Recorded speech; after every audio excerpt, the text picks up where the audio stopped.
¿Listo? Sí, capitán, estamos listos.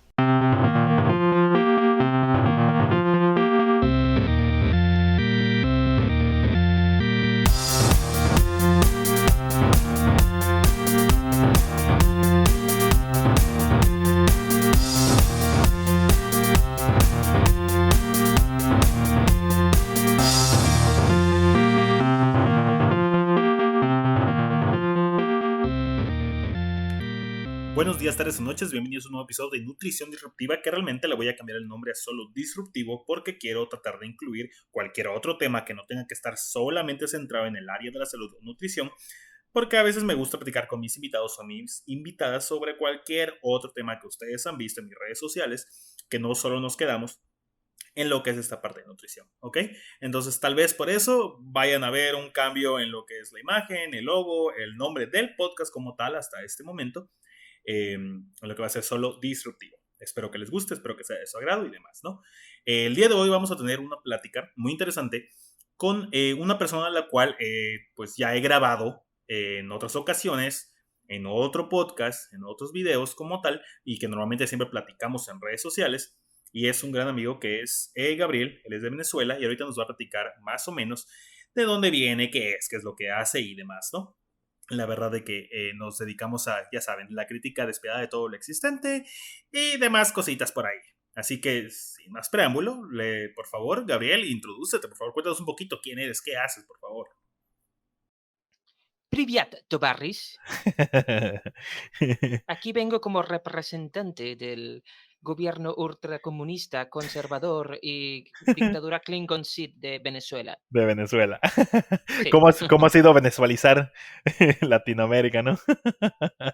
sí, de hecho, realmente el secreto, lo que nadie sabe es que realmente cada migrante que se va es un agente secreto, es un agente durmiente. Sí, a huevo, huevo. Es una gente durmiente, todos los que salen de ahí y demás, y así nos podemos ir con todo lo demás. Pero bueno, quiero que nos cuentes, ¿no? ¿Quién eres? ¿Quién es Gabriel? Quiero que nos cuentes un poquito a ti para que las personas que normalmente no, es que a veces creo que eso pasa, ¿no? De que ven nuestro contenido, leen las cosas que ponemos, algunas acertadas, algunas no, y algunas solo con la flojera que podemos tener algunos días, y normalmente no conocemos a las personas que están detrás de ciertos proyectos o iniciativas, como serían los Vengadores, ¿no? Así que cuéntanos un poquito de ti, Gabriel, por favor.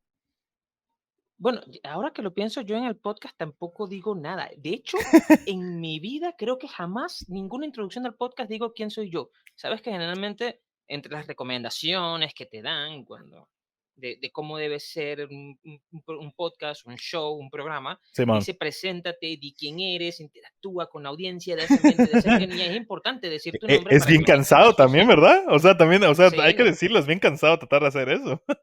pero yo en mi vida lo he dicho nunca, ni en ningún solo episodio digo buenas noches o buenos días, buenas tardes, buenas noches, soy Gabriel, jamás. Es cierto, es cierto. Hasta cuando, y cuando has grabado los videoensayos, es de que solo en la esquina del samán y todo, y vamos a hablar hoy de esto, da los puntos a tratar y listo, vamos. Digo, es que no hay una fórmula mágica. Digo, sabemos que algunos otros presentadores y presentadores que de los videoensayos y podcasts y demás digamos, de nuestra ala, ¿no? De nuestra ala de izquierda y demás, tienen como que ya estandarizado algo, pero a veces como que, la verdad, toma su tiempo, gente, y por eso es que hacemos Sí, esto, presentarnos y que se presente el invitado.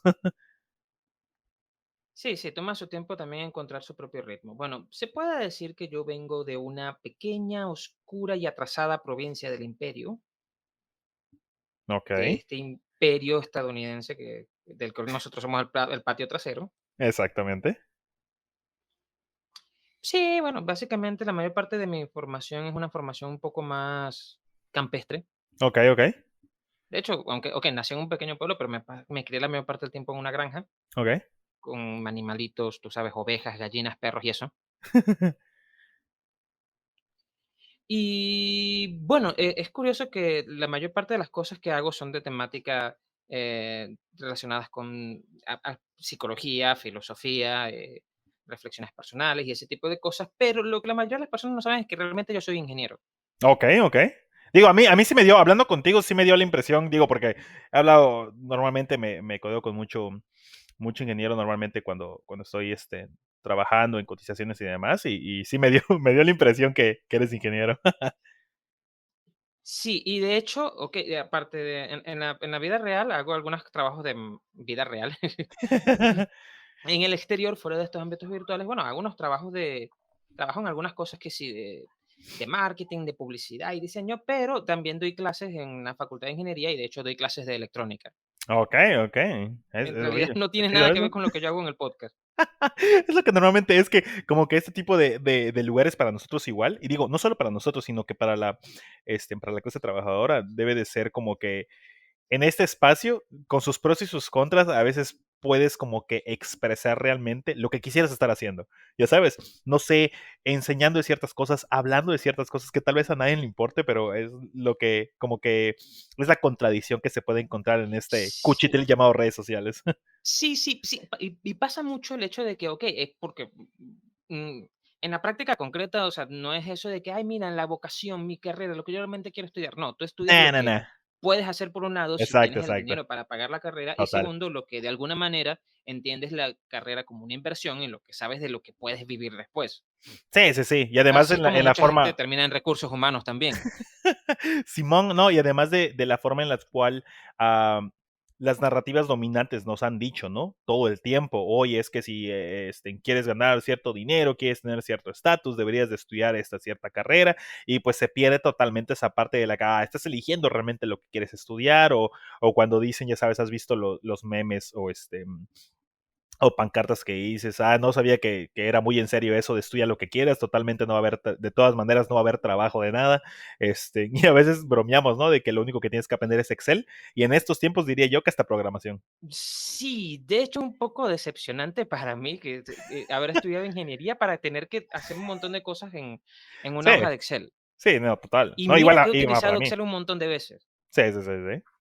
Pero tiene Imagínate. mucho que ver con esa cuestión del mercado que comentamos mucho en este tipo de sociedades que son sociedades de mercado, Ujú. en el que la mayor parte de estas profesiones, que son las profesiones liberales, no están hechas realmente para el mercado. Sí y no. Ok. Ok, sí están hechas para el mercado en el sentido de que lo que te dan es una especie de estatus o posición. Ujú. Sí, sí, sí. Ok, o sea, el ingeniero, el abogado, no sé, el licenciado, el Ujú. jefe de recursos humanos, por ejemplo. En la práctica concreta, sí, tú aprendes un montón de cosas y temas que sí se utilizan en la vida real, pero no lo vas a utilizar siempre. En clases, por ejemplo, en ingeniería, la pregunta normal de todo el mundo cuando tú ves tanto cálculo y matemáticas y programación en ingeniería es, ¿y yo utilizo esto en la vida real? ¿Cuándo voy a Porque, utilizar el binomio cuadrado perfecto? entre comillas, sí se utiliza, lo que pasa es que la gente no sabe cuándo. Exacto. No es algo Pero como que del día al día, casi, casi. exacto. Sí hay muchos ámbitos en los que se utiliza. Lo que ocurre es que no son en todos los ámbitos, ¿ok? Y las carreras te dan es básicamente una ampliación, una idea general, porque el objetivo tuyo es que aprendas un lenguaje específico, una forma de hablar, un cierto lenguaje técnico, una cierta Exacto. forma de expresarte y de conducirte con las personas para estar en ese estatus de clase superior al que en teoría estás accediendo. Ahora, lo que también pasa en la práctica concreta es que el mercado ya no te demanda, muchas veces no te demanda eso y esa clase social para la cual te estás preparando tampoco existe. El mercado demanda otras cosas. Ujú. Y bueno, pasa lo que pasa que las instituciones no siempre adaptan a la cuestión del mercado. Mucha gente se queja, por ejemplo, no, que cómo va a ser posible que un comerciante en la calle, por decirlo de forma, ¿cómo se llama? De forma educada a un vendedor ambulante, Ujú. pueda ganar más que un profesor. Gana más que un profesor porque el mercado no se equivoca, y no es que no soy un liberal, ojo, Ojo, pero ojo, esta ¿no es? sociedad se basa en el mercado, Sí, ¿ok? Es la regla. Yo no estoy diciendo que eso esté bien o esté mal, estoy exacto, diciendo es exacto. así. Es Es que mi mismo punto de partida nomás. creo que el problema, ajá, exactamente, creo que el problema es de que creen que las críticas normalmente van direccionadas de nuestra parte hacia una parte, está bien o está mal. No es tanto que adjudiquemos de que sí es bien o mal, sino que es así como está diseñado y es la manera en la que la sociedad se está moviendo y la manera en la que está diseñada para funcionar de esa manera, ¿no? Es correcto. El punto de partida que la gente no entiende es que, mira, nosotros decimos la sociedad es así. Todavía no he Ajá, hecho la crítica, ¿ok? La sociedad es así. Lo que pasa es que las personas en este tipo de sociedad sufren, sí, les va mal. Cuando exacto. yo empiezo a preguntarme por qué eso genera el sufrimiento, ahí es donde puede empezar el punto crítico. Ujú. ¿Ok? Ahí es donde la crítica real empieza, cuando empiezo a preguntarme el porqué de eso, El ¿no? por qué, Eso es exactamente. generalmente lo que tú no te preguntas si estudias ingeniería. No, no, no. Solo te preguntas sobre la técnica. Y luego quieres Ajá. extrapolar la técnica a todas, todas las facetas de la sociedad. Y es Bueno, un error. y cerrando la idea de la cuestión del salario, el hecho de que, por ejemplo, a veces estas personas en el sector del comercio ganan más que lo que gana un educador, por ejemplo, a pesar de que Ujú, el educador eh, en teoría es más importante, eso es lo que pasa cuando dejas la sociedad en manos del mercado, porque el ujú. mercado, cuando tú lo centras en el aumento de la tasa de ganancia, ¿quién genera más ganancia en la práctica concreta? Aquel señor de allá. Es normal que por lo tanto se le premie más o se valore más porque toda la sociedad apunta para allá. Exacto. Entonces, ¿el problema dónde está? ¿El problema está en que le estamos pagando menos al maestro? No, el problema es el tipo de sociedad y la forma en que nos estamos organizando en ella. Totalmente. El modo de organización, el modo de producción y demás, ¿no? Y es ahí cuando quiero preguntarte, porque creo que acabas de decir algo de, oye, ojo, ojo, no soy liberal, no voy a dejar mis análisis o mis críticas solo en la parte de, oh, es que eso es bueno, es que esto es malo, no debemos de tener solo una libertad negativa y demás, ¿no? ¿Por qué anarquismo, Gabriel? ¿Por qué anarquismo? Me dijiste algo el otro día, pero yo te quiero preguntar otra vez, ¿por qué anarquismo? Uy, Barce. Mira, no tengo una respuesta racional para eso. O o una respuesta bien estructurada y demás, ¿no? Digo, pasa, pasa. Pero Sí, sí. trata, Hay trata. una frase que me dijo un amigo una vez hace mucho tiempo, Ujú. que me parece que es la definición es no es una definición teórica, ¿ok? Ok. No Sí, vas a no, total. encontrarle fundamento riguroso a esto. Que él dice que la única diferencia entre un comunista y un anarquista es que el comunista decía, no, primero alcanzamos el socialismo, derribamos el orden burgués, instauramos la dictadura del proletariado, Ajá. transicionamos a esta forma de socialización de los medios de producción para después finalmente, en un futuro lejano, cuando la sociedad esté adaptada, abolir el Estado y avanzar hacia allá. Entonces usted dirá, ok, pero entonces los comunistas quieren lo mismo. Bueno, eh, y la diferencia entre eso y el anarquista es que el anarquista no quiere esperar que a que la sociedad, ¿cómo se llama?, transicione y se acomode. No, el anarquista quiere vivir el comunismo ya. Ok. Ok, Uno ok. imagina una arquitectura, una estructura, el otro no entiende por qué no podemos. Ok. Ok, parte del punto de partida de, ok, mira, pero es que si yo puedo perfectamente vivir en una sociedad en la que todos nos organicemos sin necesidad de una estructura jerárquica, bueno, no es un problema de la jerarquía, una estructura autoritaria arriba Ujú. que te imponga la distribución de las actividades, si yo puedo hacerlo sin necesidad de eso, significa que sí se puede. Yo soy la prueba de que se puede. Yo y todos los anarquistas somos la prueba de que se puede. No Ok. tengo que esperar una transición total de la sociedad, una reorganización, una transformación. No, es perfectamente posible y viable. Eso es la diferencia o una forma de entender el anarquismo. Es la certeza de que, Ujú. mira, no, el autoritarismo no es necesario, Ok. no es un mal ineludible o inevitable. Sí Ujú. se puede. Y por lo tanto, lo rechazo. Porque yo puedo, si tú me dices que, por ejemplo, no, yo no puedo quejarme de, qué sé yo, de que me va a dar dinero en la adolescencia. No puedo quejarme porque es inevitable, por ejemplo. Ok, ok. Pero si hay una forma en que se puede llegar, entonces sí es válida mi protesta. Mm, Entonces, ok. por eso es que generalmente también a los anarquistas originalmente se les decía también libertarios. No tiene nada que ver con lo que se le dice ahorita No, libertario. totalmente Ojo. nada. Una tergiversación del concepto y también de los motivos de la lucha o de los motivos del movimiento. Exacto. Y se les llamaba también comunistas libertarios, Sí, sí, sí, para sí. distinguirlo de los comunistas ortodoxos o de los otros, pues. Sí, de hecho, el movimiento de Flores Magón se llamaba, tenía que ver con el libertarismo, sí. Sí. Y de hecho, había un periódico anarquista aquí en Venezuela que se Ujú, llamaba El Libertario, ujú. que lamentablemente, no sé por qué, era uno de los periódicos más derechistas que he visto en mi vida. Esto le va a parecer curioso a muchos. Sí, sí. Que yo decía, ok, yo entiendo que tú eres, no sé si tú te haces llamar anarquista, yo entiendo que seas antiautoritario, de la misma manera que el liberalismo clásico era antiautoritario también, ¿no? Ujú. Pero eso no estoy seguro que eso te haga a ti anarquista, ¿no? Por las posturas que tomaban. Y tenían una acción muy loable, que era que este grupo de personas que estaban en torno al periódico libertario, que creo que se funda, no sé si entre los 90 y los 80, no recuerdo, Ok. tiene muy vieja data en Venezuela, estaban todos vinculados al movimiento por la lucha de los derechos humanos y sobre todo al problema carcelario en Venezuela y defendiendo los derechos de los privados de libertad. Ujú. Me parece perfectamente loable. Más allá de eso, nunca entendí sus posturas abiertamente conservadoras. Sí, no, y creo que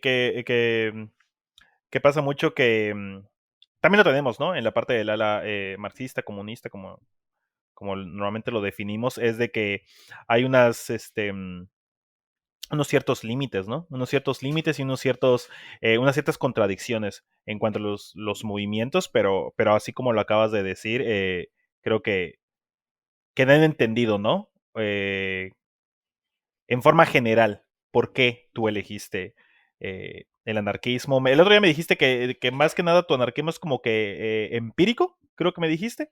Algo así. Te Algo iba a así. hacer ese comentario. La mayor parte de las personas que uno conoce como anarquistas, no sé, haz la cuenta. No vas a encontrar muchos teóricos. Todas las personas tienen una inclinación, una especie de inclinación hacia ese punto. Ujú. Y después que descubren esa inclinación es que empiezan la búsqueda del aspecto teórico, que dicen, ok, vamos a leer a Flores Exacto. Magón, vamos a leer a Bakunin o a, o a Malatesta para ver cuál es el fundamento, y cómo puedo fundamentar esto que yo creo que debe ir por Exacto, allá. exacto, sí, sí, sí.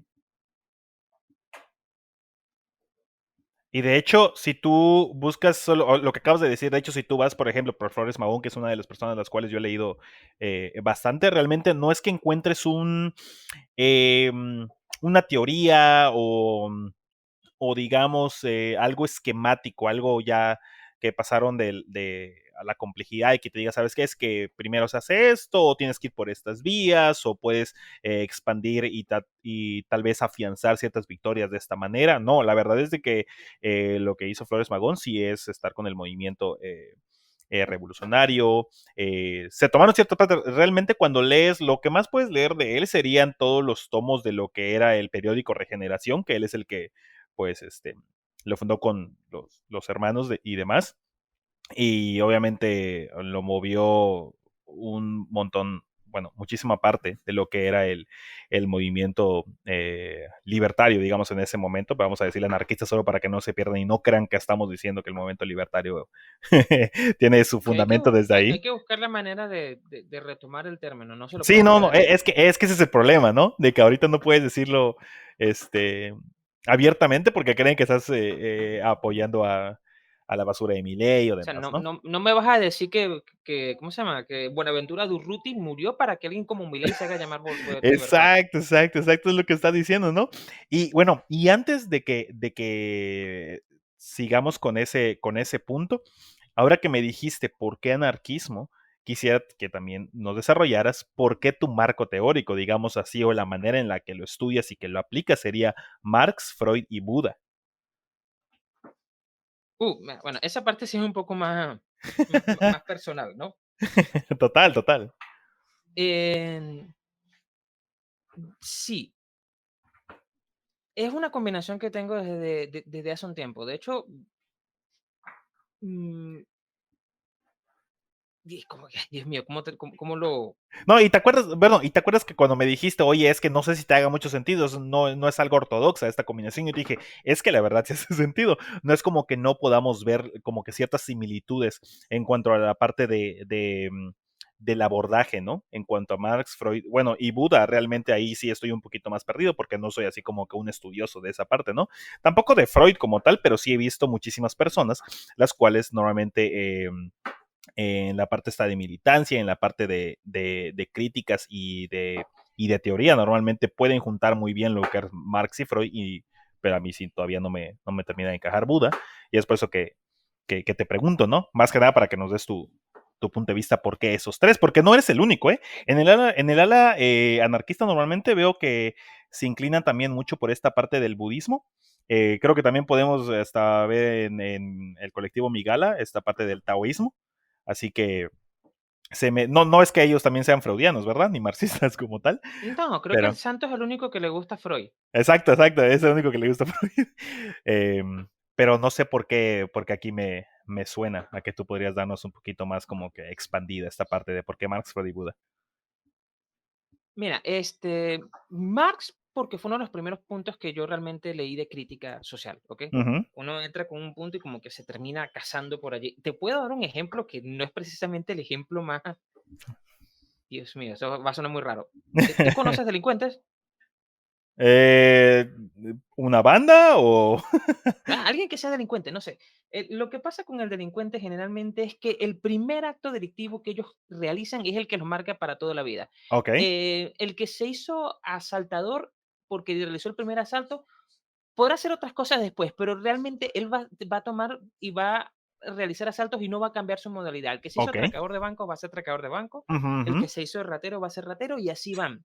Ok, Es ok, te como que entiendo, te entran entiendo, por allí entiendo. y allí se quedan. Es como yo, o sea, de mi formación es de nutrición, es nutriólogo. Y aunque yo, no sé, el otro día estudié, no sé, filosofía, sociología, antropología, sigo siendo nutriólogo, es mi base como tal, es con lo que empecé. No me puedo Exacto. disociar de ello. Y uno viene y hereda, sobre todo en estos ámbitos de la izquierda, uno termina heredando muchas cosas. Yo vengo y heredo muchas cosas de mi padre, incluyendo la inclinación a leer temas de Marx. Ok. Hasta que llega un momento en que uno deja de leer libros sobre Marx y empieza a leer a Marx mismo y digo, Dios mío, ¿por qué no empecé por aquí antes, no? Exacto. Pues sí, sí, sí, porque creo yo que luego como que se apresuran las conclusiones y te lo crees y como que se cristaliza pues, en ideas que realmente no tienen que ver realmente con la base de lo que dijo y demás, ¿no? Pero esa es otra plática, pero te entiendo, te Sí, entiendo. es otra cosa, ¿no? Entonces uno salta y empieza por ahí, ¿no? Toma esa pequeña herencia también por el otro lado. Y con otros amigos, creo que mi fascinación, y esto creo que lo dije en un episodio del podcast una vez, mi fascinación con el psicoanálisis vino de una vez que yo estaba escuchando una conversación con un amigo, que ellos estaban conversando algo así, y alguien Ok. mencionó algo del principio ¿cómo se llama? De la segunda tópica de Freud, que ahorita sé que se llama segunda tópica. En ese momento no sabía que había ni una primera ni qué diablos era una tópica. Es como que lleguen y nos digan, ¿sabes de la tendencia decreciente de la tasa de ganancia? Y tú, ¿qué? Sí, y esta frase era una frase muy, ¿cómo se llama? Muy icónica que se te queda grabada, sobre todo si tú tienes 19, 20 años, ¿Sí? que decía algo así como que que Freud había descubierto el principio general de la materia en su metapsicología, que es que toda materia orgánica desea secretamente volver a su estado original, que era la materia muerta Ok. o la materia inorgánica. Ujú, Y ujú. yo, ¿qué? Espera, Dijiste, ¿cómo ese qué? señor que ha estado inhalando que me está diciendo esto. Sí, y la cosa se me quedó allí y después dije, bueno, vamos a revisar algo por aquí, un poquito por allá, y bueno, y empecé a trabajar con ¿cómo se llama? Con los primeros textos de Freud así más populares, más fáciles de Ujú. leer, que si Totem y Tabú, Sí, sí. y ese tipo de cosas, hasta que a lo último ya estaba ya más emocionado, después que tú pasas la interpretación de los sueños, empiezas a trabajar con los casos clínicos de Freud, y hasta te parece bastante simpático y divertido, y todo el mundo dice, no, entonces vas a empezar a interpretar y a ver falos en todos lados. No, en No, realidad no, no, no, no. no. ¿Ves? Es que te Es digo, por mucho eso más es, complejo que es, eso. es que la gente se queda con como quien dice, una palabra o solo por encimita. Es como cuando dices que realmente no leíste el libro, no viste el video, no escuchaste ni siquiera un resumen conciso de las ideas principales y cómo se entrelazan con la sociedad o con lo que estás viviendo. Es como que lo ven y como que creen que existe la idea solo ahí y como que se esparce como si nada, como si no tuviese ninguna forma de interpretación alguna. O sea, es No, solo inmutable, y es inmutable. además a Freud es muy fácil malinterpretarlo. Muy Así. fácil sí, te gusta tu mamá, ¿verdad? Sí, exacto, exacto, exacto. Es lo más fácil, En- sí. Entonces, hay muchos clichés en torno a la figura de Freud y a la figura del psicoanálisis, ¿no? Pero entro por allí, por esa parte. Después, con el paso del tiempo, uno descubre y va encontrando que sí hay muchos nexos en común, muchos autores que han tratado el vínculo o que han tenido una visión marxista del psicoanálisis o una visión psicoanalítica del marxismo. Exacto, exacto. Como Por Marcus, ejemplo, tal vez. Marcuse es uno, él tiene una visión psicoanalítica, una versión no, mentira, una versión marxista del psicoanálisis, Ujú. y al revés, del otro lado, tenemos a personas como Eric Fromm Ah, ¿cómo se exacto, Eric llama? Fromm, exacto. Sí, O tienes razón. Wilhelm Reich, que quizás es menos conocido o te suena menos. Sí, no, sí, me suena también. Wilhelm Reich tiene unos trabajos increíbles. Muy fumados algunos, auténticamente fumados. Es como los episodios que tal vez estuviste sacando una vez, ¿no? Que me dijiste, yo sé que van a haber medio fumado todo este tipo de conceptos, pero tienen cosas que ver. Tienen sentido, no, pero Eh, no, pero sí Rage tenía unas cosas que a la final no tuvieron absolutamente nada de sentido. Si alguna vez te da curiosidad, revisa la teoría del orgón ok. y averigua sobre la sex pole. De hecho, fíjate que yo he visto esta parte en la que estás diciendo que combina digamos, una visión marxista del psicoanálisis o viceversa, como tal, en Marcuse, en Eros y Civilización. Creo que cuando tú me mostraste una vez, estábamos hablando por Insta y me mostraste un texto de ello, fue que yo le tomé interés, porque la verdad es que yo sí entiendo en general lo que es la parte del psicoanálisis en cuando tienes que ver una crítica marxista o cuando estás leyendo algún texto como tal de ello. Sí lo entiendo, porque pues no es que se metan mucho en el psicoanálisis, sino que utilicen sus conceptos como tal, ¿no? O el marco teórico para Utiliza su tratar categoría, sí. las categorías para tratar de explicar ciertos procesos, ¿no? Como en Héroes y Civilización, este, donde sostenía que la gente debe rebelarse contra el principio de rendimiento del capitalismo en Héroes y Civilización. Eros Civilización es un libro sumamente interesante. De hecho, yo me lo debo haber leído como 5 o 6 veces y ahorita tengo que volverlo a repasar. Es uno de estos libros. Un amigo también decía que realmente tú puedes leer muchos libros en tu vida, pero uno siempre es lector de como mucho, como máximo 10 libros. Ajá, ok, ya, Esos son bueno, a sí. los que siempre regresas. Sí, sí, sí. ¿Tienes libros favoritos a los cuales siempre regresas? O dolores de cabeza a los cuales siempre regresas también, como los quieras llamar. Sí, hay personas con las que, libros a los cuales dices, sabes que me costó muchísimo leerle o leerla, pero es que tiene buenos puntos. Es como que yo no me centro solo en tratar de leer solo de un autor. La verdad es que trato de leer de varios autores a la vez, aunque no es tan ortodoxo, pero a la vez. Bueno, tú lo haces como un método. Yo realmente no tengo ningún método. Soy sumamente desorganizado en la lectura, ¿no? Creo que eso Eso, tenemos en, mucho en, en eh, común. en común totalmente. Sí, o sea, yo simplemente voy saltando de cosa en cosa hasta que me canso o me agoto o me aburro o pierdo la atención y después la vuelvo a retomar mucho tiempo después, ¿no? De hecho, así fue como encontré a Marcus por accidente. Ok. Mi papá tenía el libro de Marcus en la casa que era El hombre unidimensional. Ese No, venía sí, en una colección sí, sí. Ese fue el de primero que leí libros de también la de él. Orbis. Ujú. Ajá, de la editorial Orbis estaba sacando una colección de filosofía y había muchos libros de filosofía allí. Y claro, uno muchacho lee filosofía, yo tendría, no sé, 16, 17 años. Ok. No, mentira, tendría más, no recuerdo. Unos 20, más o Este, menos. sí, pone que tendría unos 20, ¿no? Simón. Y estoy revisando cosas y uno dice, ok, bueno, filosofía, ¿qué ves tú? No sé, ahí está la crítica y la razón pura de Kant, vamos a entrarle. No pase de la introducción, ¿no? No, total. Em, Para dormir. viene, Ojo, profesores y profesoras de filosofía. No estoy diciendo que no sea necesario, tal vez, pero es que no es nuestra primera elección. Si vemos eso y vemos, no sé, el hombre unidimensional, no nos vamos a ir con la crítica. No, claro.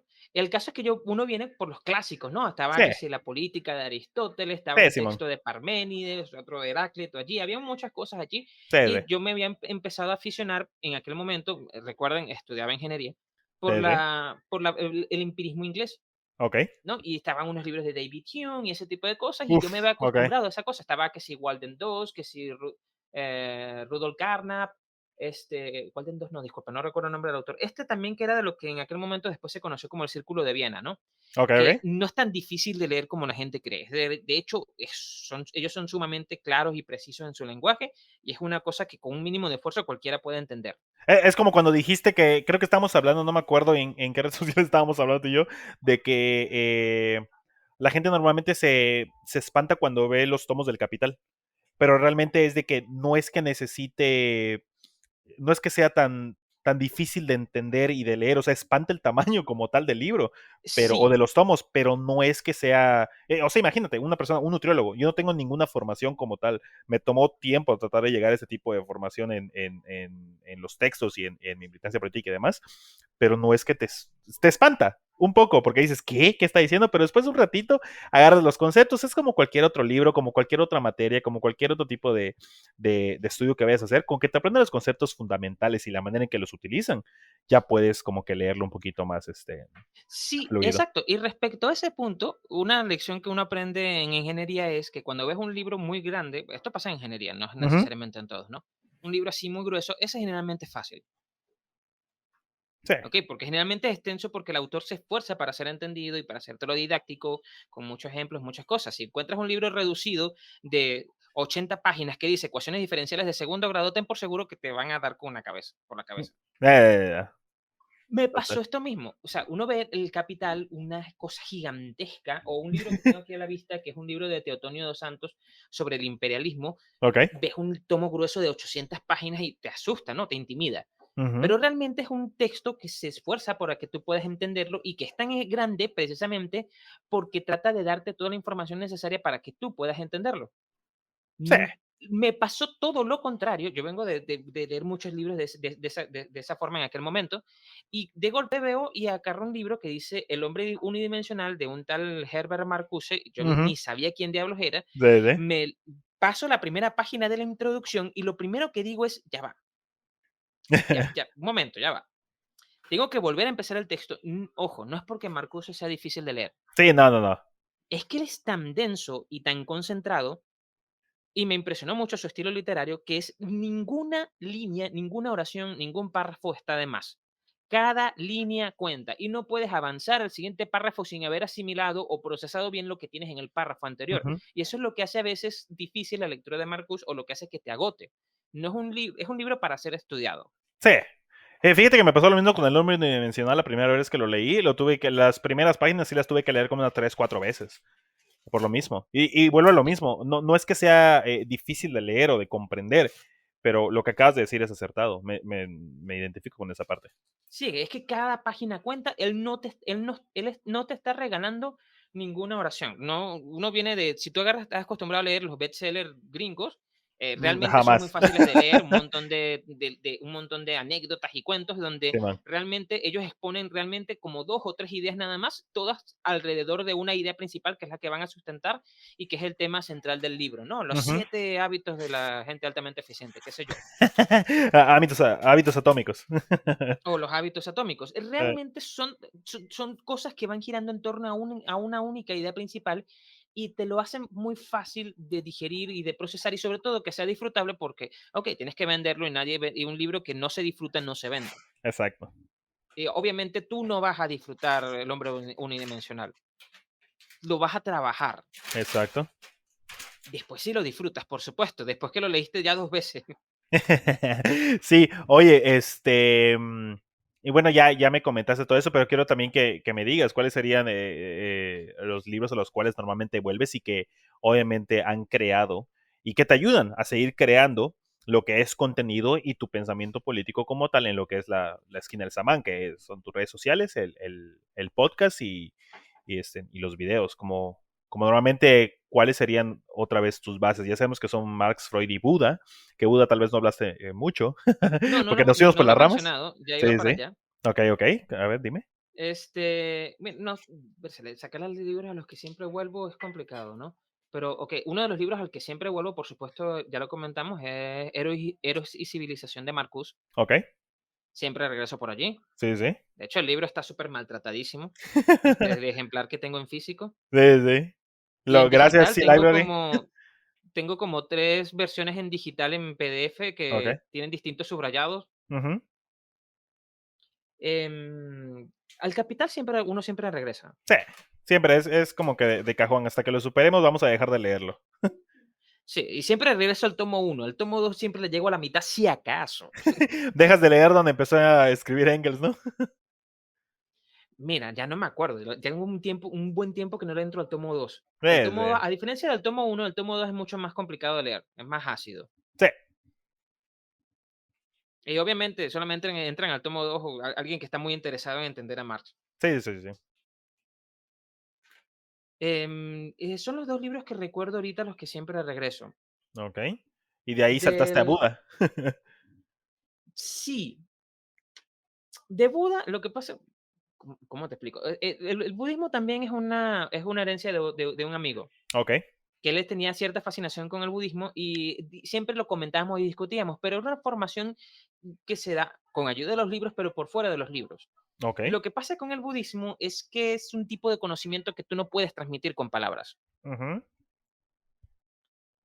Es otra cosa, ¿no? Entonces, nosotros tuvimos un tiempo que duramos años con la práctica de los koan, ¿no? que es Ok, una forma de, no cuenta como meditación, pero cuenta como una práctica, ¿no? De tratar de resolver o de encontrar la respuesta a un koan. Los koan son como, no son adivinanzas exactamente, son como proposiciones o enunciados que no tienen sentido. ok. ¿Cómo se dice? ¿Cómo se la palabra que estás diciendo? ¿Koan? Un koan, lo puedes escribir K-O-A-N o K-O-H-N, H-A-N, como tú quieras. No, no Ok, recuerdo la grafía exacta. ok, ok, ok. Em, Se utilizaba mucho en la versión del Zen, ¿no? Ok, Después de un tiempo empecé a practicar el Zazen, que es esta forma de meditación propia del budismo Zen, y después a tratar de leer algunos textos, algunos textos originales del budismo. Eh, Libros sobre el budismo, si estás entrando por primera vez, cualquier cosa de Alan Watt te sirve. ok. Alan Watt era un sinólogo. Él vivió mucho tiempo en China y de allí le agarró cierto aprecio al budismo y a la cultura china en general, y por supuesto al taoísmo, al confucianismo y a toda esta versión china del budismo. El budismo tiene una génesis muy extensa, Sí, nace en la sí. India, se Ujú. divide en dos, tres corrientes, por allí va avanzando. Cuando llega hacia Indochina, que es ahorita Vietnam, Laos, Camboya, toda esa zona, Sí, sí. adquiere una forma diferente. Ok. Cuando sube a China se transforma en el budismo Chan. Ujú. Después pasa a la península coreana cuando los japoneses salvajes vienen y deciden que van ¿cómo se llama? ¿Cómo diríamos? A jugar a ser Israel, pero en vez de Gaza en Corea. Total. Adquieren toda la cultura, mucha de la cultura china que se encontraba en Corea, y el budismo Chan pasa entonces a Japón y se convierte en el budismo Zen, lo que Ok. nosotros conocemos actualmente como el budismo Zen, que es lo que termina llegando después a California y a Estados Unidos, hacia finales del siglo XIX, en forma sí, en forma del budismo Zen, sobre todo en la persona de Taitaro Suzuki, que por cierto incluso escribió un libro con Eric Fromm. Ok, oh, mira, mira. De hecho, Es un libro en conjunto y ellos si no dos. mal recuerdo, de los primeros em, enfoques de psicoanálisis que vi que tenían el tipo de crítica marxista como tal fue Eric Fromm. Sí, Eric Fromm tiene una cuestión curiosa, ¿no? Porque Eric Fromm llega al marxismo y al psicoanálisis por una vía completamente diferente, ¿no? Él originalmente era abogado, de hecho. Sí, sí, él era. Sí, sí. Y siendo abogado ya, creo que asiste un día a una conferencia de psicoanálisis y el tema le interesó tanto que saltó inmediatamente al otro lado. Sí. Oye, y eso que estabas comentando del Kuan, ya entendí lo que habías dicho. Bueno, lo busqué obviamente, no me lo sé de memoria, pero narrativa, diálogo, pregunta o afirmación que se utiliza en la práctica de la meditación para provocar digo, sabemos que iluminación espiritual se dice de cierta manera, pero no es que literalmente te vayas a poner brillante y demás, ¿no? Pero es la iluminación espiritual del practicante. Sí, el objetivo del Koan básicamente es romper tus habilidades de lenguaje. Ok. Es que entiendas que debes renunciar al lenguaje o que no puedes utilizar el lenguaje. Porque cuando yo te lo puedo decir a ti, ¿no? Y podemos recurrir a todos los trabajos de Saussure y de un montón de gente para decirte, mira, el lenguaje siempre es parcial, no Ok. existe el lenguaje imparcial, siempre hay una intencionalidad y una mala interpretación en el lenguaje o la incapacidad del lenguaje de reflejar totalmente la realidad. Cualquiera que trabaje con lingüística, con Ujú. literatura, sabe eso. El que hace literatura, escribe cuentos o poemas, sabe que tú puedes torcer el lenguaje como te dé la gana. Ok.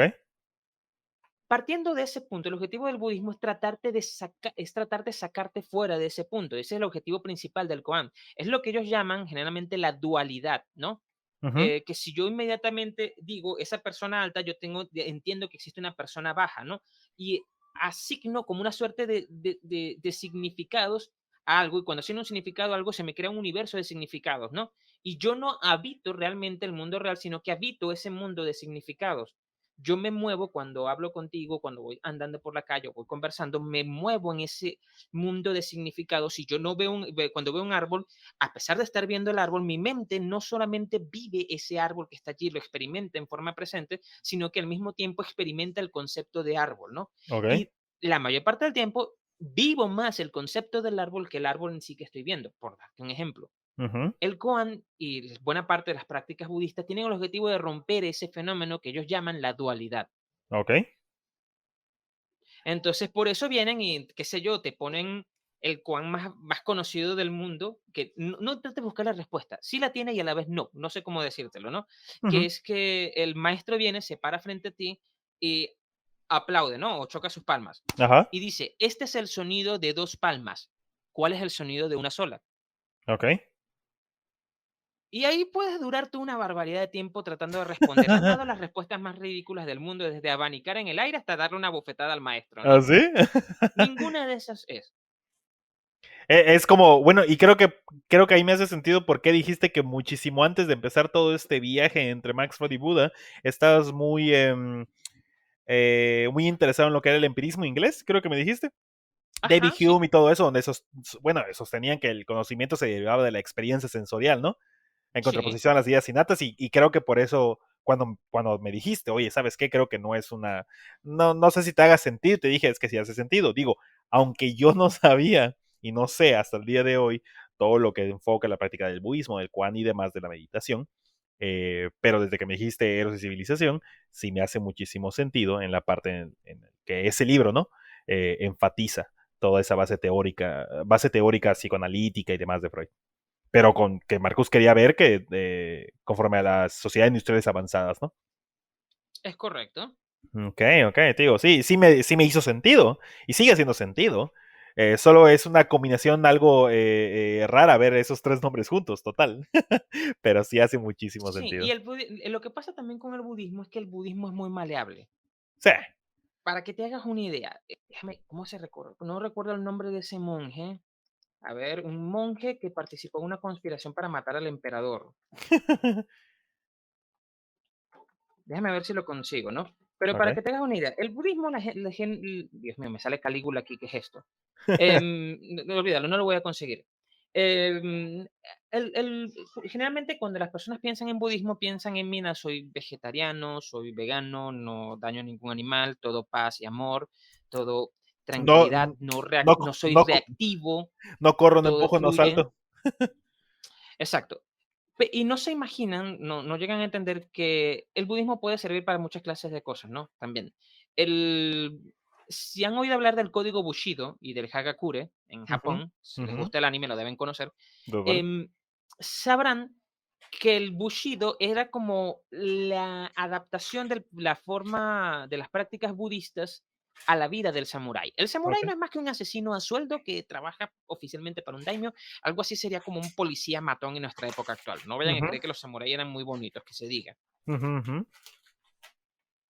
Em, Esa práctica del bushido, que básicamente era que el samurái tenía que entender que la muerte forma parte de su forma de vida y que él debe prepararse para saber morir y para saber entrar en combate y Ujú. para ser eficiente en el combate y ser bueno en el combate y estar listo para la muerte, Ok. eh, realmente son una serie de prácticas budistas y van a encontrar muchas enseñanzas de tipo budista en el Hagakure, que es como una versión explicada del Bushido. Ok.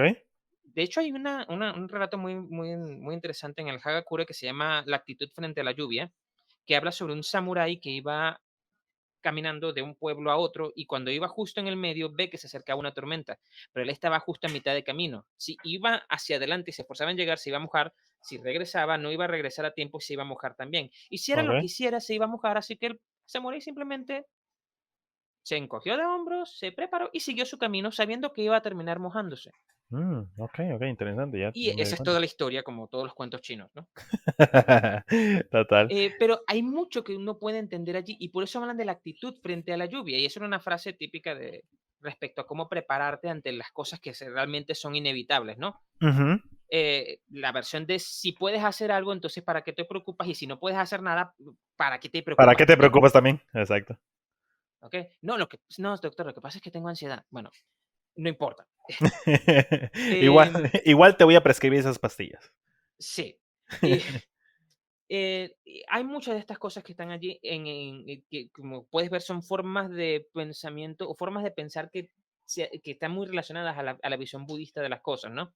Y Ujú. forman parte de un libro de sabiduría samurái. O sea, eso está hecho para una persona que está entrenándose todos los días para saber matar. O sea, dime tú, Sí.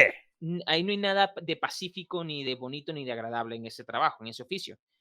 Y yendo aún más lejos, el budismo llegó a, a fungir un papel muy importante con la consolidación de este imperio japonés que derrotan en la Segunda Guerra Mundial. No recuerdo el nombre ahorita, no sé si era la era Meiji, creo. ¿Del Bushido dices? No, en Japón, cuando viene la restauración, creo que es la restauración Meiji, ¿no? Que se abole totalmente es abolida totalmente los daimios y la cuestión de los samuráis para Ah, ok, ok, ok. tener una nueva estructura con el emperador, un ejército regular y todo eso, ¿no? Que Simón. todos los que vieron la película del último samurái entienden. Y a pesar de eso, el budismo llegó a jugar un papel muy importante allí. Hubo un debate muy importante dentro del pensamiento budista en esa época en Japón acerca de qué papel tomar o no. Y de hecho hicieron una serie de cambios y estatutos muy importantes relacionados a cómo debía entenderse el budismo, porque el budismo era una cosa que la gente no entiende del budismo como religión. No, ahí no hay ningún dios. El budismo no tiene dioses. Ujú, El budismo es la única, hasta donde yo sé, bueno, no ujú. sé, el pastafarismo no sé si cuenta, la única religión atea.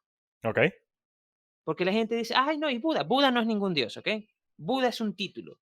Sí. Buda significa el que alcanza la iluminación. Y aquel señor que está allá que dicen Buda, ese es uno de los Budas. Su nombre real era Shakyamuni, Ok. ¿ok? También le dicen Siddhartha, que es otro título. No recuerdo ahorita la traducción de Siddhartha, ¿no? Le dicen Gautama o Gotama, pero Buda se le dice a aquel que alcanza la iluminación. Y el budismo es esa práctica, por eso es que Alan Watts no habla de religión ni habla de filosofía, sino que habla de caminos, que consiste en alcanzar la iluminación, ¿no? En perseguir y alcanzar la iluminación. ¿Cómo puedes combinar tú eso con una figura del emperador que es literalmente la representación de Dios en la tierra, ¿no? Un Dios hecho carne en la tierra. Ujú. Se creó toda una serie de debates en el seno del budismo hasta que finalmente lograron consolidar un canon filosófico que permitiera compaginar la doctrina del budismo con la doctrina del emperador y aunque parezca sorprendente, no costaba mucho, ¿ok? Porque el budismo es una cosa que se aplica a cualquier religión. Como no tiene un Ujú. dios, cualquier dios te sirve. Tú puedes ser budista y musulmán, budista y cristiano y no pasa nada, Total, total. ¿ok? Eh, y crean este cuerpo de monjes guerreros que eran monjes budistas ultranacionalistas, super fanáticos, defensores del emperador y del supremacismo racial japonés, y eran budistas, que están al frente de estos cuerpos del ejército, y eran muy bien el ejército, porque los soldados de estos cuerpos eran muy eficientes en el combate y no tenían realmente, tenían menos, a todo el mundo le da miedo en esa vaina, eso es mentira, ¿no? Pero sufrían menos traumas y estrés postraumático que el resto de equipos, ¿no? Que el resto de grupos de escuadrones del ejército. Ok. Y también fueron responsables de unos cuantos crímenes de guerras en Corea y en China. Y eran budistas. Y servía tanto para una cosa como para la otra. Es lo que te quiero decir. Es muy maleable, se adapta a todo. Y asimismo hubo un sacerdote budista, un monje budista, que se dio cuenta que esto no estaba caminando bien, no compaginaba con sus principios y se metió en un complot para asesinar al emperador. De hecho lo pesca el servicio de inteligencia japonés como con 40 kilos de dinamita, una cosa así, porque iba a volar en un atentado a la caravana del emperador, algo así iba a ser. Oye, sí, y ahorita que estás diciendo toda esa parte de los militares, de cómo se puede inducir de esa manera y cómo es tan flexible. No sé si has escuchado sobre, esto ya tiene rato que lo escuché, la verdad, y lo dijo el famosísimo Zizek, sobre la opinión sobre el budismo, ha abordado lo que es, no sé, el budismo occidental, ¿no? Que le dice que tiene relación con el capitalismo y que se amalgama muy bien porque les permite, a manera de ideología, el budismo occidental, eh, Te, eh, te permite adaptarte a la alienación, te da una ajá, solución a la alienación. exacto, exacto, exacto, que les permite, ¿no? Mientras crean esa ilusión de que no están inmersos en la vida real y demás, y creo que hasta hice una analogía como que imagina en el budismo esto, hay no sé, tengo un cuchillo, te ataco, pero no, en la ideología budista puede decir que el cuchillo yo lo estaba moviendo de manera sin tener un rumbo fijo y te atravesó, pero no fue mi culpa como tal. De hecho, sí, sí se puede perfectamente. Y esa frase, si no me equivoco, pude haberla sacado de este libro que no recuerdo el nombre, creo que se llama, ya te voy a decir el nombre, no tiene traducción al español. Ujú. El libro se llama Zen at War, el Zen en la guerra, o el Zen Debe, en debe guerra. ser. Creo que por eso me estaba haciendo mucho sentido cuando estás hablando de toda esa parte de la guerra. Porque esa Porque, frase viene de ese libro, porque era casualmente la forma en que los monjes budistas miembros de estos escuadrones budistas del ejército japonés entendían la guerra y entendían el acto de, ok, pero yo no realmente no estoy matando, el cuchillo y yo somos una misma cosa, mi yo no Es eso, existe, todo exacto, esto es una exacto, ilusión, exacto, exacto, y exacto. Es aunque eso, yo mero. lo mate a él, su muerte en el gran cosmos de la vida, yo no, esto no es un crimen, y todo este montón de No cosas, hace ¿no? sentido, sí, sí, sí, exacto. De eso a prostituirte en el sistema capitalista no hay mucha distancia en realidad. Eh, Si sirvió para eso, para que vayas a trabajar al mercado, sirve igual. Oye, y saltando a esa parte de lo que dices, ya que pasamos a, a la parte de que no hay tanta diferencia entre la parte del budismo, el cuchillo y que te atraviese y que no sea realmente lo que estás pensando y a tener que trabajar o vender tu fuerza de trabajo como tal en la maquinaria capitalista y volverte una máquina más o un órgano del aparato, del órgano de órganos, o de la máquina de máquinas, perdón. ¿Qué nos puedes decir para alguien que vive en Venezuela, para alguien de tu marco teórico y demás? Como te había comentado, quienes han migrado de Venezuela a otros países dicen que escaparon del país más comunista de América Latina. Y pregunto si este fantasmagórico como comunismo se encuentra aquí con nosotros, o es una tergiversación de la realidad, tú nos dirás. Mira, pero por supuesto que sí, aquí esto es ultra recontra super comunista. Yo todos los días canto la internacional cuando me levanto. Me encantas el Bella Ciao también, por si acaso. Eso es los domingos. Sí, eso los domingos. No, no, no, no, realmente no. De hecho, nunca entendí la fascinación con el discurso de, el comunismo en esta parte del mundo, no, Creo no que lo sé, pero porque, creo que porque creen que comunismo es igual a Chávez, ¿no? Y sus videos de ¿qué es eso? ¿Qué es eso? Expropiese, expropiese. Creo que así lo entienden, de manera muy, muy superficial. sí, sí, sí me entienden de una manera muy superficial y no sé, lo voy a decir en un ámbito un poco más general. Sí, adelante. No sé cuál es la fascinación con la idea del comunismo, si obviamente dentro del chavismo no lo es, nunca lo fue, Nunca lo ¿ok? fue. Ujú. Fue, ¿cómo te explico yo? Em, esto, si algún argentino escucha esto, quizás me va a matar, pero tratar de explicar el chavismo es como tratar de explicar el peronismo. Exacto, y, sí, ¿eh? No, si escuchan lo del peronismo se nos van. ¿Y que cómo te ocurre decir eso? No, o sea, lo digo en el sentido de que no se trata de una corriente de pensamiento o de una filosofía, se trata más bien es un movimiento histórico propio de Venezuela, ¿no? Y Ujú, sí comparte muchas similitudes con el peronismo, si me preguntas a mí. ujú. Ambos eran militares, Militares. ambos con un gran impacto en la población, sumamente Los dos cuando populares. tuvieron digamos, el capital para poder dar, no sé, es que te damos pensiones de esto, que damos esto, lo otro, se ganaron la confianza del pueblo. Sí, sí, sí. Sí, y más allá de eso, sí comparten muchas similitudes los movimientos, ¿no? Em,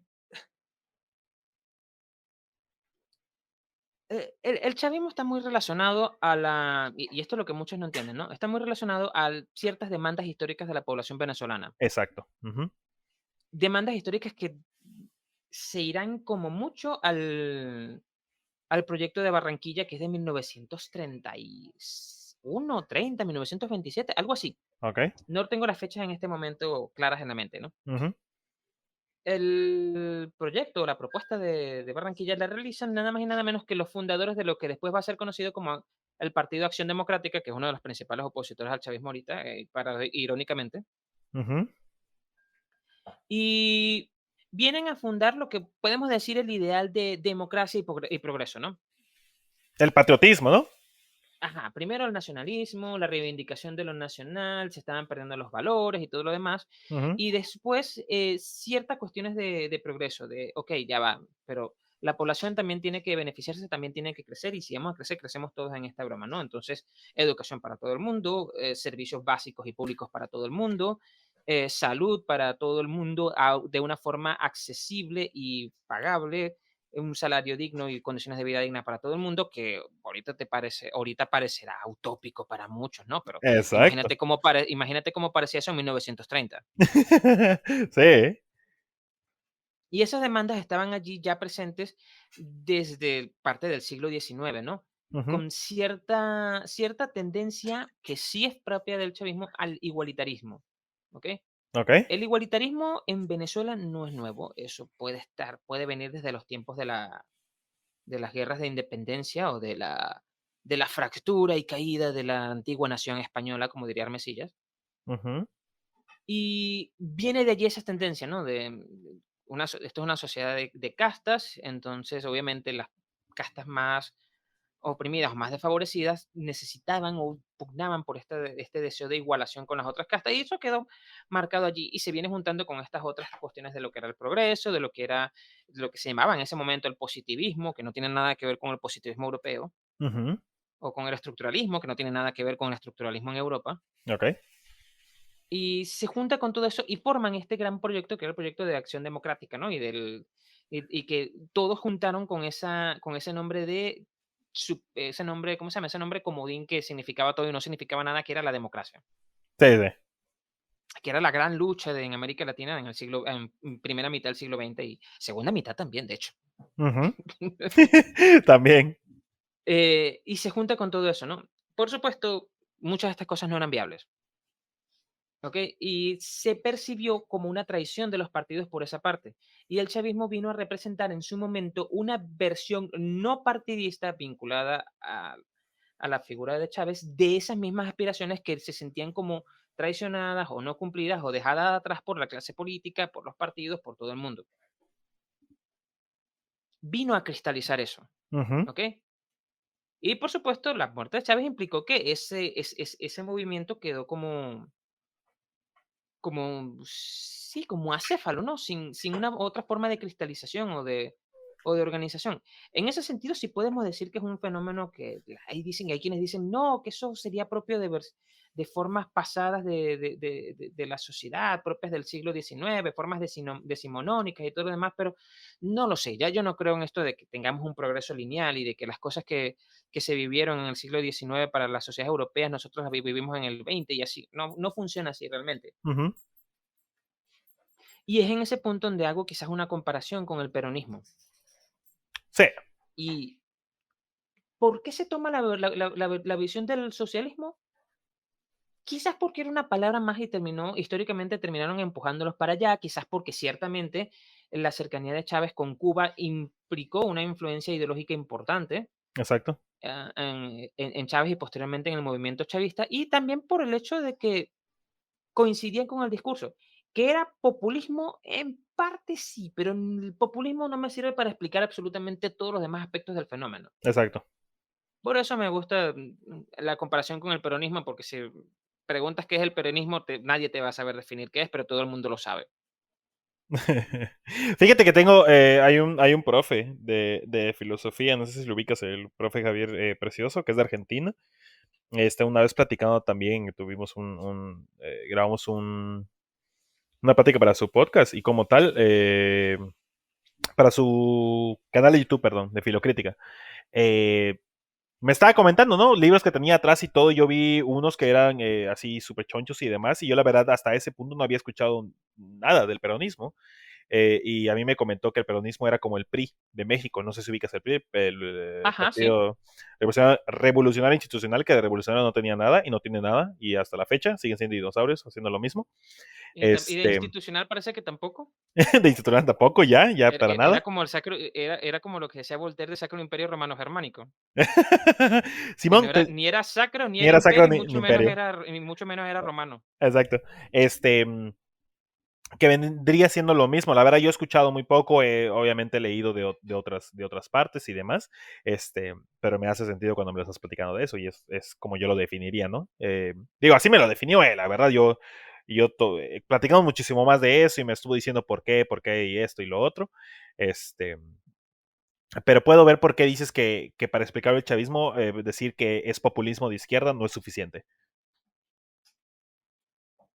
No, no lo es. Es algo más, un poco más que eso, ¿no? Entonces, y definitivamente decir que es socialismo tampoco. O sea, sí hubo un montón de expropiaciones, sí, pero, Pero ajá, socialismo no es igual a de Estados expropiación. Unidos hace un montón de expropiaciones en el pasado y la sigue siendo ahora también. Y eso no lo Exacto, hace a Estados Unidos socialista, no sé que seas exactamente. libertario y digas que Estados Unidos es el colmo del socialismo, ¿no?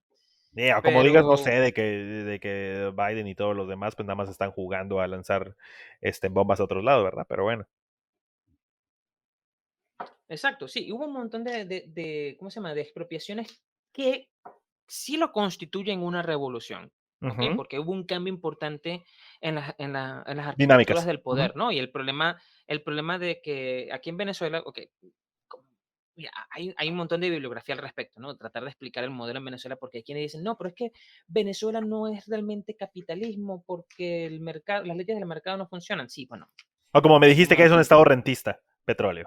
Es un estado rentista, ahí es donde quiero llegar. Hay mucha bibliografía al respecto para tratar de explicar, porque hay muchas personas que se percataron de que, okey, si el capitalismo es sociedad de mercado, entonces esto no funciona aquí. Exacto, exacto. Entonces Venezuela no es capitalista. No, no, sí, sí lo es, pero es otra cosa, Es ¿okey? Tú otra te das cosa. cuenta que la identidad de capitalismo y libre mercado no es cierta siempre. Ujú.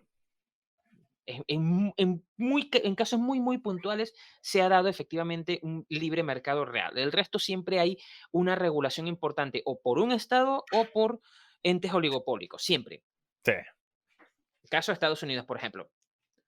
Por muchas leyes antimonopolio que hay, sí, hay como nadie le pone leyes antimonopolios a las armas, por ejemplo, No, ¿cómo crees que al vas a complejo poner eso? militar e industrial.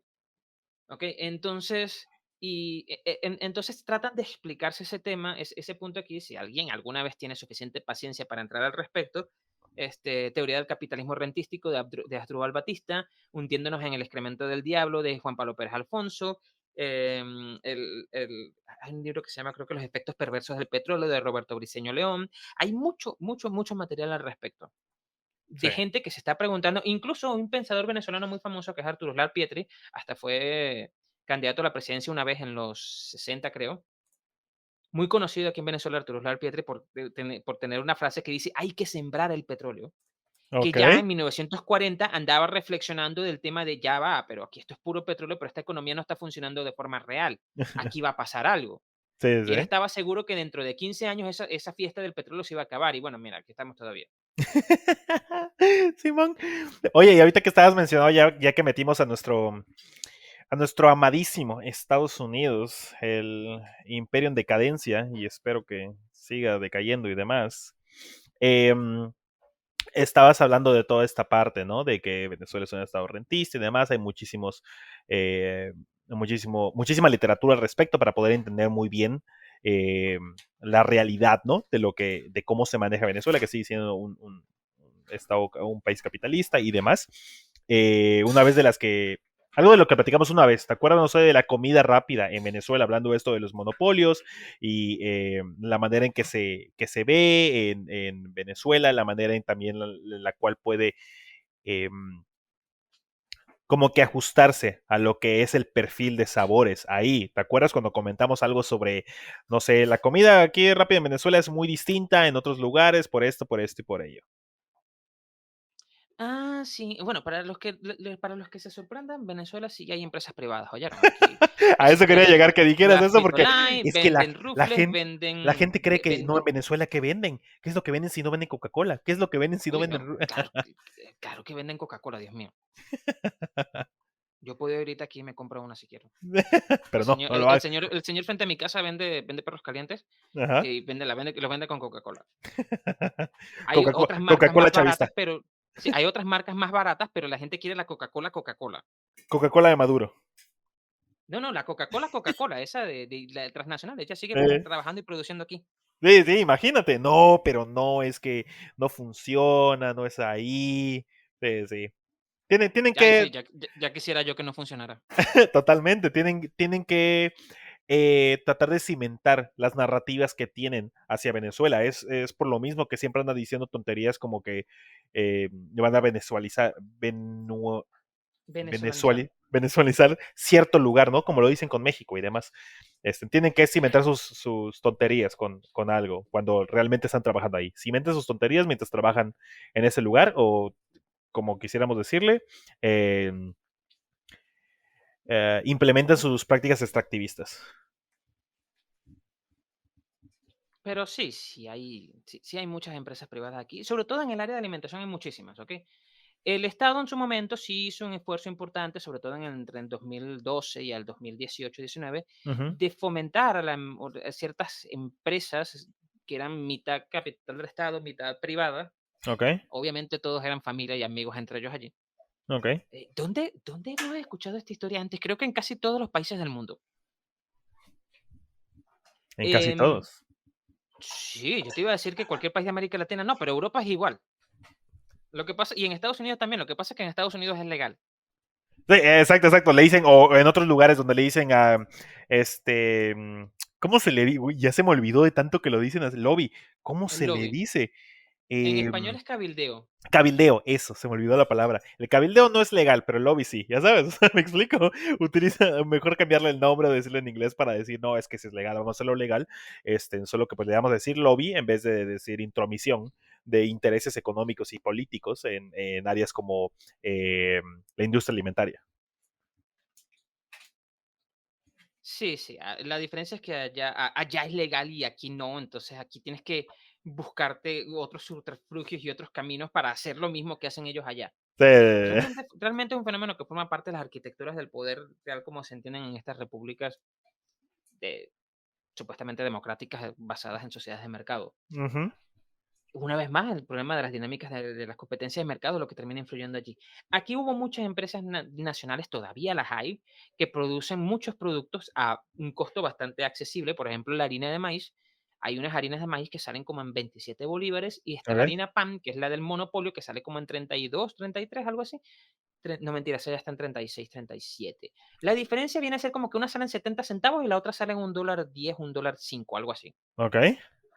La del monopolio, como tiene toda la vida allí, es más cara, pero se sigue vendiendo igual. Eso tiene una Ok. demanda inelástica, ¿no? El gran problema ahorita no está no está en que la empresa privada pueda despegar o no. El gran problema está en que, aunque la empresa privada despegue, no hay suficientes ingresos en la población como para que puedan sustentar la, como para que puedan sustentar la oferta de la empresa privada. Ujú. Y la empresa privada no puede bajar más el precio porque, aunque los libertarios, o sea, estos disque anarcocapitalistas, te digan que el valor es subjetivo y todo lo demás, no, no, no, hay un límite. Yo no puedo bajar el costo de algo, el precio de algo por debajo del costo de producción. Exacto. Lo siento. Entonces, está ese problema, ¿no? Pero sí, hay una gran diversidad de marcas, de productos, sobre todo en el área de alimentación. Y se sigue vendiendo en muchos, a pesar de que Venezuela está recontrabloqueada por todos lados, pregúntame cómo, no sé cómo lo hacen, pero aquí hay negocios, en cada pueblo hay al menos uno o dos que los llaman bodegones dedicados a vender productos importados nada más. Ok.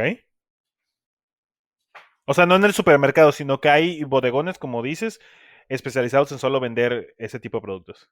Exacto. Antes era una moda, habían como 5 en cada pueblo, ahorita ya bajaron porque eran demasiados y por supuesto saturaron. Ok. Y bueno, quedan pocos, pero sigue habiendo uno, al menos uno. Mm. Eso, no, la verdad que yo, o sea, no sabía de eso. Realmente es que te digo, eso es lo que normalmente no dice a los medios masivos de comunicación acerca de lo que pasa en Venezuela y lo que se hace y cómo vive la gente, ¿no? Normalmente toman solo lo que, no sé, un Fox News, de que agarres y solo vayas con que es que en Venezuela falta esto, es que en Venezuela, también te acuerdas cuando platicamos de que en Venezuela solo tienen que caminar a todos lados con fajos gigantes de bolívares y demás. Ah, yo lo hice. Sí, yo sé que sí pasó y sí pasó. ¿Que andabas con qué? ¿Eran dos maletines o dos como cuadros No, llenos de no, no, no, bolívares, me no, no, dijiste, ¿no? no eran dos maletines, pero eran dos paquetes bastante gruesos. Tendrían, qué sé yo, una cuarta de ancho cada uno, ¿no? Sí, sí. Y yo iba tranquilamente contando mi dinero por la calle, así como que, ¿quién carajo se me va a quitar esto? ¿Para qué? Y solo eran unos cuantos, traducido en Era para el dólares. pasaje, Era era para el para el pasaje, pasaje. exacto, me Sí, acuerdo que me dijiste. eso sí pasó. Ahorita, por supuesto, ya está mucho más estabilizada la moneda. Sí hay, por supuesto, un proceso de evaluación, pero comparado como fue al año 2016, 2017, esto es un paseo. Total, y me Ya acuerdo nada, que, ya nada me sorprende. sí, no, y en ese tiempo creo que me dijiste algo también sobre lo que pasó, creo que era McDonald's, en el cual se acabaron lo que eran las papas, y en vez Ajá. de traer más papas, además porque pues me habías comentado que obviamente la papa necesita una cierta temperatura, un cierto lugar donde crecer y demás, utilizaron, creo que, corrígeme si estoy equivocado, utilizaron yuca en vez de papas fritas. Es correcto, utilizaron yuca en vez de papa frita y te vendían tus fajitas de yuca frita. Y a la gente no le gustaban porque la yuca está asociada a pobreza. Exactamente, que ahí hay otro punto que Pero debemos si de me ver. preguntas a mí, es igual de sabrosa. Sí, no, y además, y es diferente, digo, creo que en ese punto podemos tomarlo desde un análisis riguroso nutricional, podemos decir que no es que tenga mucha diferencia,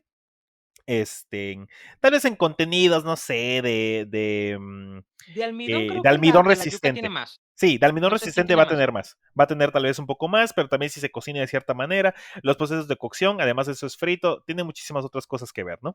Este, pero en la utilización de tierra y demás, en lo que se produce, pero realmente eh, me decías que tiene que ver muchísimo también con la materia prima que normalmente tiene en Venezuela, que tienen Es muchísimo más correcto. yuca. Es originaria de por aquí, es endémica de aquí, no sé cómo hacerlo. ¿Ok? Es propia de este país, pues entonces hay muchas variantes, muchas clases y se da con mucha facilidad en la tierra acá. Hay zonas dedicadas a nada más que a vender y a cultivarla, y aunque no es una broma así de que haya una marca comercializada ya como una venta de un producto de marca, es consumida ampliamente por buena parte de la población. Es una cuestión ya tradicional propia de nosotros, igual que el maíz, ¿no? ¿Y cuál? Eh, Sí, sí. Dime. No, ¿cuál sería un alimento que sería tradicional de Venezuela? En ese sentido, podemos decir el casabe. El casabe es incluso anterior a la colonia española. El casabe. El casabe Casabe. es como una especie de torta, básicamente de yuca también. Ok. Oh, de yuca. Ah, creo que ya sé cuál Sí, es. queda como una tortilla, pero ella es seca y quebradiza, Se muy quiebra. frágil, como parecido a una galleta. Sí, sí, Uno sí, dice es una como. torta Ya de lo vi, ya lo casabe. vi, ya lo vi. Ok, ok, ok. Y eso es como las tortillas para ustedes, se comen todos los días. Hay gente que lo come todos los días, hay gente que no, pero generalmente sí. No se concibe, muchas veces no se concibe una fiesta o una cuestión sin que repartan casabe porque sirve, es como el nacho, sirve para untarlo con cualquier cosa. Ah, ok, ok, ok. Me doy Y es cuenta. muy seco, así que tienes que comértelo con algo. Casi siempre sopa. Ok, ok. Este. ¿Qué te iba a decir? Mira, vamos ya, yo creo que cerrando lo que es este primer episodio de volver a empezar con todo esto. No sé, la verdad, Gabriel, a mí me has iluminado con muchísimas cosas. Terminamos con que en Venezuela, en la Venezuela comunista de Latinoamérica, sí hay empresas privadas, sí existe todavía el capitalismo, capitalismo realmente existente, digámoslo así. Sí, vamos a ponértelo así si alguien tiene dudas. Ajá. Búsquense el Código Civil actual vigente del país y vean qué se dice acerca de la propiedad privada y de otras formas de propiedad. Luego busquemos cualquier libro de estadísticas y veamos cuál es la forma de propiedad dominante en todo el país y qué es lo que más hay. ¿Ok? Y con eso se Y, darán cuenta. ajá, por ahí lo vas a ver. Por el otro lado, ¿sigue reinando la lógica del mercado? Sí. ¿Y cuál es uno de los principales problemas que tenemos? Tenemos un problema de la crisis económica que hay, es un problema literalmente de un país capitalista. Es de imposibilidad, no hay capital suficiente para incrementar el nivel de los salarios de la población y por lo tanto, si no puede incrementar el nivel de salarios de la población no puede demandarle más a la empresa privada y no puede haber crecimiento. Ujú, ujú. Ese es el problema principal que hay. Ah, bueno, ya lo escucharon. Ese es de los problemas principales para que dejen de decir tonterías como que van a Esa es la razón por la cual el salario es tan bajo. Ajá, exacto, exacto. Porque no, ¿cómo lo subes? No hay capital suficiente para hacer un aumento de salarios y sin ese aumento de salarios no hay manera de que la demanda sobre los productos puedan crecer y las empresas, por lo tanto, que dependen de vender, o sea, capitalismo, no pueden crecer tampoco. Bajo estas reglas del juego, totalmente. Exacto, entonces estamos metidos en ese círculo vicioso en el que obviamente cuando hay sanciones no hay inversión extranjera, inversión capitalista y por lo tanto no puede haber crecimiento. ¿Crecimiento cuál me dirías tú? pero es lo que estábamos diciendo, ¿no? Como, como es un círculo vicioso en el cual se está encerrado, pero sigue siendo de retórica capitalista como tal, pero ese tipo de narrativa de haber visto a Chávez como la encarnación del comunismo en Latinoamérica, como ver a Maduro como el sucesor de todo ello y todo lo demás que pasa, le sirve muy bien a todos aquellos, digamos, obviamente Estados Unidos, ¿no? En Estados Unidos como tal, le interesa que ese tipo de narrativa siga. que se siga perpetuando y que se siga Sí, viendo sí a les Venezuela de interesa. esa forma. Y también hubo ciertas experiencias que ocurrieron, sobre todo entre la crisis del 2016 y 2017, que pueden llevarte a creer que, mira, ok, esto pudo haber sido, esto era lo que decían que era el socialismo, que era que cuando hay esa caída fuerte del mercado, del PIB, de la producción, había escasez, estaba el tema de las sanciones, no entraba nada, no había nada, que fue el momento en que hubo la escasez. Obviamente, los mecanismos especulativos se dispararon, el dinero dejó de valer nada, entre comillas, aunque no sé por qué, aquí se daba la cosa extraña de que tú comprabas efectivo. Ok. Ah, sí me No sé acuerdo que si me eso, dijiste. Sí me dijiste. ajá, yo iba a comprar un billete de 100 bolívares y para comprar, escúcheme esto, tengo que comprar un billete, tenía que pagar 120. ¿Me estás diciendo que el dinero es una creación del capitalismo? Bueno, algo así, no sé. Ajá, Los el caso es billetes, que pues, en es, la sí, compra de billetes. Perdón. el caso es que cuando pasó todo eso, hubo una intervención literal del mercado, que era que en todas las ciudades había como en las grandes centros comerciales, grandes puntos de la circulación comercial pues, del país, Ujú. había lo que podemos llamar un mercado mayorista, o sea, un mercado al que iba toda la sección de los comerciantes a comprar y a distribuir entre productores y comerciantes para hacer la distribución. Ok. Esos puntos, se volvieron sumamente especulativos, fueron tomados por el Estado, literalmente fueron controlados. El ejército intervino y tomó el control de todas las cuestiones comerciales, los puntos comerciales y todo el proceso de comercialización empezó a ser supervisado directamente por el Estado para asegurar el cumplimiento del control de precios. El Estado siendo Eso, el aparato jurídico para poder validar. exacto. Eso, por cierto, aunque te pueda decir así como que, ay, mira, sí es comunismo. De hecho, eso también ha pasado en muchos países capitalistas y ha pasado en Europa. Eh, Em, ¿Qué crees tú que fue lo que pasó cuando ocurrió esto? Bueno, que obviamente como se seguía utilizando la misma dinámica de mercado, no se condenó, simplemente se reforzó esa dinámica de mercado y, los comandantes y líderes del ejército y de la guardia que tomaron esos puntos empezaron ellos mismos a supervisar el control de la circulación de mercancías y obviamente dejaban que circulara una parte para venderse al precio regulado, pero desviaban el resto de la producción para distribuirlas ellos mismos al precio del mercado negro o del mercado no oficial, del mercado no regulado. ujú. Con lo que terminó surgiendo en la práctica concreta que, si vamos a decirlo de esta manera, apareció una nueva burguesía, un nuevo elemento de acumulación de capital. Ok. Que en este caso fue que apareció una parte, un sector del ejército que empezó a enriquecerse en base a la acumulación del excedente que se daba en las rutas comerciales por la especulación. Mm. ¿Qué tal? Entonces podemos ver realmente lo que normalmente tratan de sustentar otro tipo de tigres de papel, por no decir reaccionarios. Y países con intereses de expansión de su capital y demás. Podemos ver que es como que ¿cómo se le dice? Como es el scapegoat. Em, ¿Cómo ah, traduces eso? no sé realmente, fíjate, ¿cómo traduzco eso? Scapegoat. Goat. Chivo expiatorio. El chivo expiatorio. Goat. Ok, ya, ya. Perdón mi pronunciación. El chivo expiatorio sería Venezuela y sus dinámicas, pero su historia como tal, para poder validar todo esto. Y dentro del mismo país se valida utilizando el aparato jurídico del capitalismo dentro de las reglas de juego, el Estado, ¿no?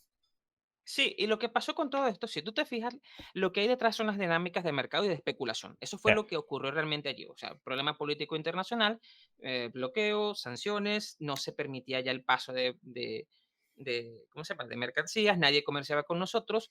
Hubo un colapso también de los ingresos petroleros por parte del Estado, de las Simón, empresas del Estado, por Simón. diversos factores.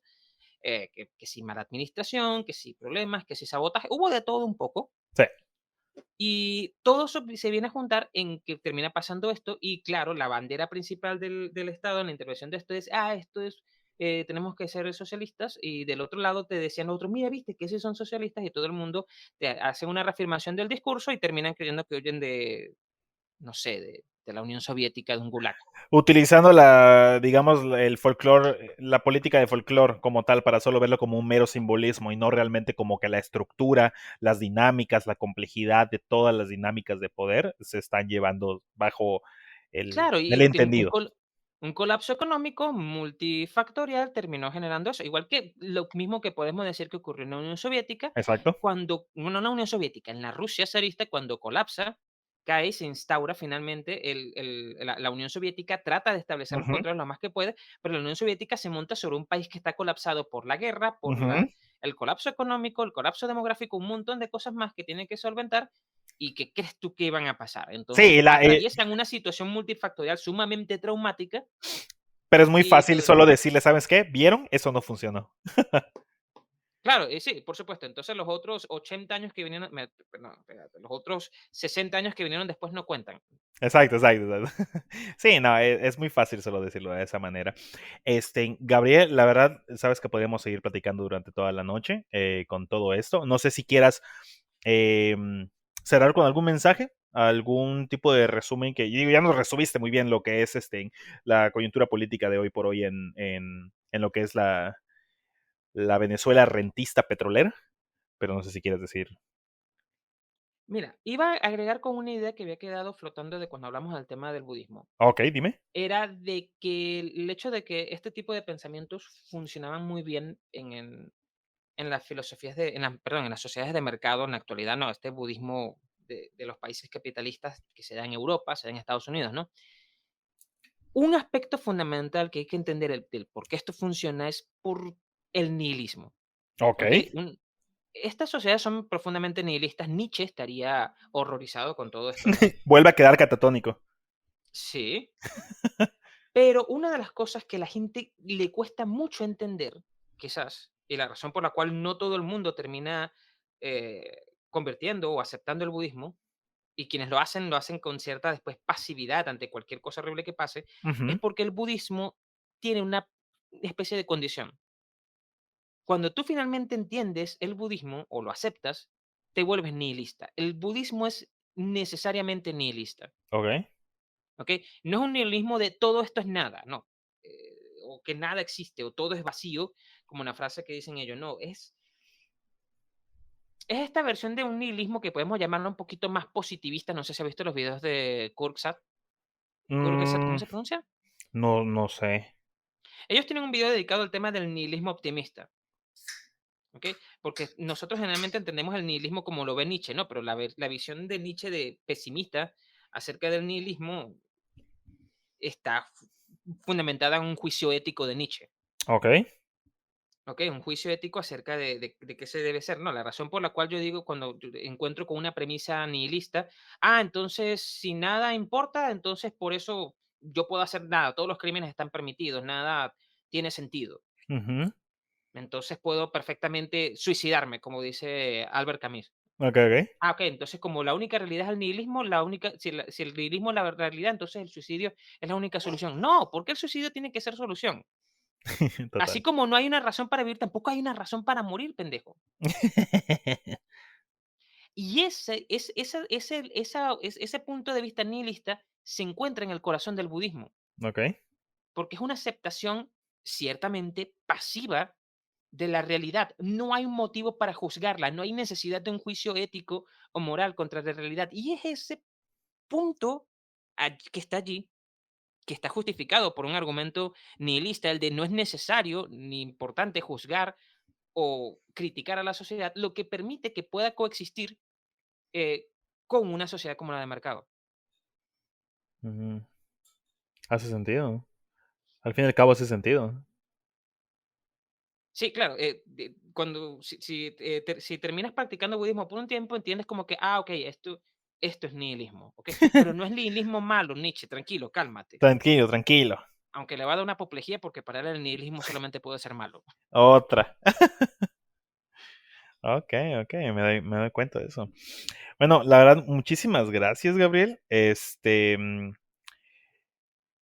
La verdad fue muy fructífera la plática porque no nada más a mí, la verdad, o sea, yo ya he platicado antes contigo sobre muchísimas de esas cosas, ¿no? Lo hemos platicado y he escuchado tu contenido también, por eso es que puedo relacionar la manera en la cual piensas, en la cual abordas lo que es la realidad, la estructura de todo lo que pues, te rodea y la manera de pues, ver entre las líneas, de no solo ver, por decir, en este ejemplo, ¿no? Venezuela de una sola forma, sino que realmente explicas muy bien las dinámicas de poder que se encierran y que encierran a los cuerpos que están dentro de Venezuela, ¿no?